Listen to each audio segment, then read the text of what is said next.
गांव और शहर की सरहद पर बसा एक लालपुर कस्बा था। बाहर से शांत और सादा दिखाई देता था, लेकिन इसके भीतर इंसानी हवस, धोखे और लालच की वो परतें छिपी थी जिन्हें देखने के बाद कोई भी हैरान रह जाता। यही कहानी है कल्पना देवी की। एक 50 साल की औरत होती है जिसने जिंदगी आधा हिस्सा अपने पति के नाम कर दी थी, घर और बच्चों के लिए कुर्बान कर दी थी। लेकिन जब उम्र ने उसको अकेलापन कर दिया था तो उसके भीतर दबे अरमान जहर बनकर निकल पड़ते हैं और इन्हीं अरमानों ने एक दिन खून की नदी बहा दी थी। दोस्तों, कहानी शुरू करने से पहले आपसे एक छोटी सी रिक्वेस्ट है। अगर आपने हमारे चैनल को सब्सक्राइब नहीं किया है तो हमारे चैनल को सब्सक्राइब जरूर कर दें और अपनी राय कमेंट बॉक्स में ज़रूर लिखें। दोस्तों, कमला देवी का नाम पूरे कस्बे में इज्जत से लिया जाता था। उसका पति राम सिंह सरकारी अफसर था और बेटे बेटियां सब अपनी अपनी पढ़ाई और नौकरी में गमसून काम करते रहते थे। लेकिन अब राम सिंह बूढ़ा हो चुका था। ज़्यादातर समय बीमार और दवाइयों के सहारे उसका निकलता था। कमला की उम्र 50 साल पार कर चुकी थी। चेहरे पर झुर्रियाँ, बालों में हल्की सफ़ेदी, लेकिन आँखों में आज भी वही चमक दिख रही थी। दिन भर पूजा पाठ करती और मोहल्ले की औरतों से कभी कभार बातें करके वो समय काट लेती थी। लेकिन रातों रात उसके लिए सबसे भारी हो जाती है एक रात। दोस्तों, राम सिंह से अब किसी तरह की नज़दीकी की उम्मीद करना बेकार था। उसकी दुनिया बस दवाइयाँ और खांसी तक ही सीमित हो चुकी थी। कमला के दिल और जिस्म की भूख सालों से दबाई जा रही थी। औरत होने का जो एहसास उसे चाहिए था वो कहीं खो चुका था और उसे वो सब अपने पद से नहीं मिल पा रहा था। दोस्तों, कस्बे में एक नया किराएदार आता है। उसका नाम होता है अमित। उम्र उसकी मुश्किल से 28 साल या 30 साल होती होगी। लंबा कद था, कठिला बदन था और आंखों में शरारती चमक भी थी। अमित ने कस्बे में एक जिम खोला था और वहीं से उसकी पहचान शुरू हो जाती है। कमला जब पहली बार अमित से मिलती है तो उसे लगता है जैसे उसकी भीतर दबी ज्वालामुखी फिर से फूटकर ऊपर आ गई हो। अमित भी कमला के पीछे और रुतबे को भांप नहीं पा रहा था। दोस्तों, धीरे धीरे दोनों की नज़दीकियाँ बढ़ने लगती हैं। पहले मंदिर जाने के बहाने बातें होती थी, फिर चाय पर मुलाकात होती है और देखते ही देखते वो रिश्ता वहाँ पहुँच जाता है जहाँ कमला ने कभी सोचा भी नहीं था। उसकी 50 साल की उम्र में हवस की आग ने ऐसे ही रूप ले लिया था कि हर रात उसे अमित की बाहों की तलाश रहने लगी थी और वह संबंध बनाने लगी थी।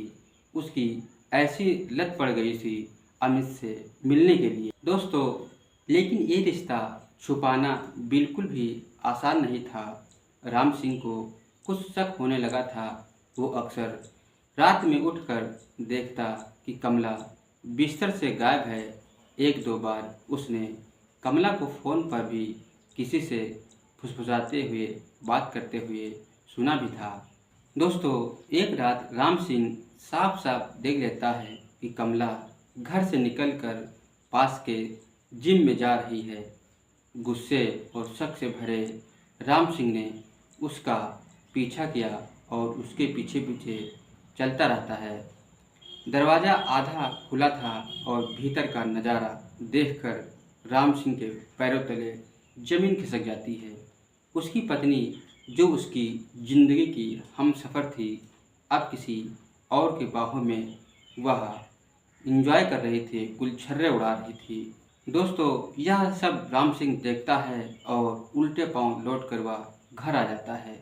और वह जब कमला आती है तो कमला से वह सवाल पूछता है, कमला ये सब क्या है? मेरी इज्जत मिट्टी में मिलाकर रख दी है तुमने।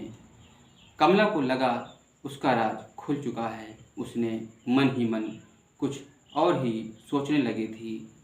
अगर अब ये सच बाहर आ गया तो मेरी और अमित की दुनिया बर्बाद हो जाएगी। दोस्तों वह 50 साल की औरत को इतना भी अनुभव नहीं था कि उसकी अच्छी खासी खुशहाल परिवार बर्बाद हो जाएगा। इसके बारे में उसको तनिक भी सोच नहीं था। दोस्तों अमित पहले से ही इस डर में था कि कहीं बूढ़ापत पुलिस या समाज में बदनामी न कर दे, पुलिस न बुला ले।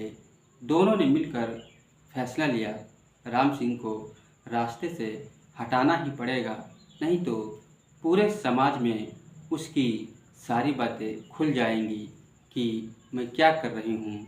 दोस्तों यह योजना जो बनाई गई थी वह सोच समझ कर बनाई गई थी। राम सिंह पहले से ही दिल और सांस की बीमारी से जूझ रहा था। कमला ने उसे खाने पीने में धीरे धीरे जहर की छोटी छोटी खुराक मिलानी शुरू कर दी थी। एक साथ ही अमित ने अपने जिम के एक लड़के की मदद से नकली मेडिकल रिपोर्ट तैयार करवाई थी, जिससे साबित हो कि राम सिंह की मौत दिल की दौरा पड़ने से हो गई है। दोनों ने मिलकर यह रिपोर्ट बनवाई थी, जिसमें राम सिंह की पत्नी का अहम रोल था। दोस्तों कई हफ्तों की तैयारी के बाद एक रात वह मौका आ ही जाता है जब कमला ने दूध में जहर मिलाकर राम सिंह को पिला दिया था। कुछ ही देर में राम सिंह छटपटाने लगता है, तड़पने लगता है। कमला ने ऊपर से रोने चिल्लाने का नाटक किया, लेकिन भीतर से उसके चेहरे पर अजीब सा सुकून था। अब कोई रुकावट नहीं होगी, अब मैं और अमित खुलेआम आसमान के नीचे आसानी से मिल सकेंगे और लंबी सांस ले सकेंगे। दोस्तों राम सिंह की मौत को दिल का दौरा बताकर मामला रफा दफा कर दिया जाता है। पड़ोसियों को भी यह तक भनक नहीं लगती। उसको सबको लगता है कि इसकी बीमारी से ही मौत हुई है।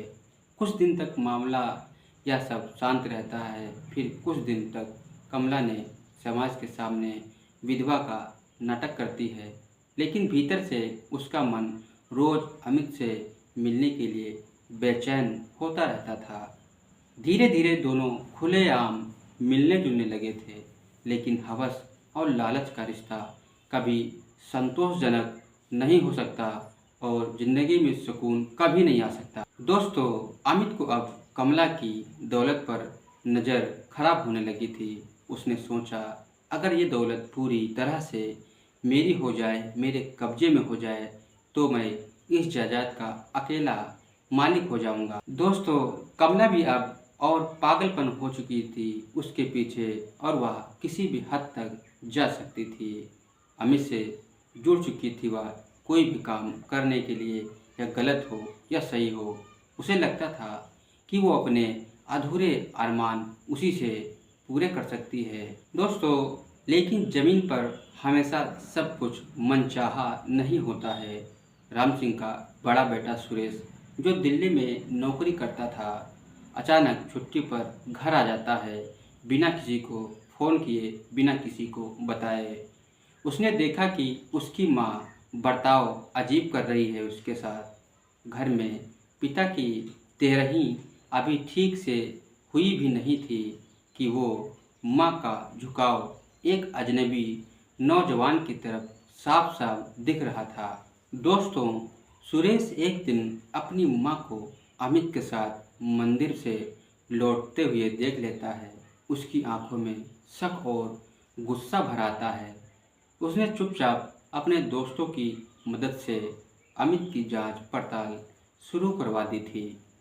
तब जाकर उसे पता चलता है कि अमित का अतीत काला है, झूठा आदमी और फरेबी है।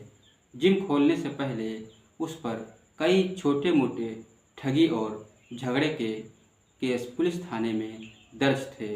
अब सुरेश को पूरा पक्का शक हो गया था कि उसने पिता की मौत प्राकृतिक नहीं बल्कि उसने ही करवाई है। दोस्तों, सुरेश ने थाने में शिकायत दर्ज कराई। पुलिस ने कब्र खोदकर राम सिंह का पोस्टमार्टम करवाया।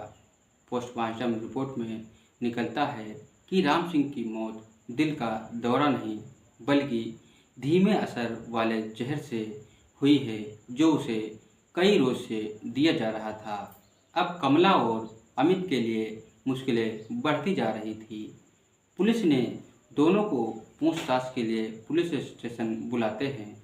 कमला ने पहले तो सब कुछ नकारा, लेकिन जब पुलिस ने फोन, क्लास, होटल के सीसीटीवी और जहरीली बोतल के सबूत सामने रखे तो उसकी आंखों से आंसू बह निकलते हैं। दोस्तों, अमित भी कबूल कर लेता है कि उसने और कमला ने मिलकर कत्ल किया है, साजिश रची थी। दोस्तों, कोर्ट में उनके खिलाफ मुकदमा चलता है। फिर कमला ने रोते हुए कहा, मैंने सारी जिंदगी पति और समाज के लिए जी थी, लेकिन जब उम्र से मुझे अकेला महसूस हो गया था, अकेली रह गई थी, तो मैंने इस इंसान होने की चाहत और ये गुनाह कर दिया। मुझे माफ़ कर दो, क्योंकि मुझे अपनी हवस और ख्वाहिशों ने मुझे अंधा कर दिया था। लेकिन कानून के आगे भावनाओं की कोई जगह नहीं होती है। कमला को आजीवन कारावास की सज़ा सुनाई जाती है और अमित को भी उम्र कैद की सज़ा सुनाई जाती है। दोस्तों, लालपुरा कस्बा इस घटना से हिल जाता है और लोग कहते हैं, हवस इंसान को अंधा कर देती है। 50 साल की उम्र में भी अगर कोई औरत अपने अरमानों को काबू न कर पाए तो उसका अंजाम यही होता है। दोस्तों, कमला ने जेल की सलाखों के पीछे बैठकर सोचा, काश मैंने अपने अरमानों को थोड़ा काबू में रखा होता तो आज मेरे पति जिंदा होते, मेरा घर बर्बाद न होता और मैं अपनी इज्जत बचा पाती। लेकिन अब पछताने से कुछ नहीं बदल सकता था। उसके हिस्से में रह गया था सिर्फ अकेलापन, अपराधबोध और हवस की जलती हुई आग।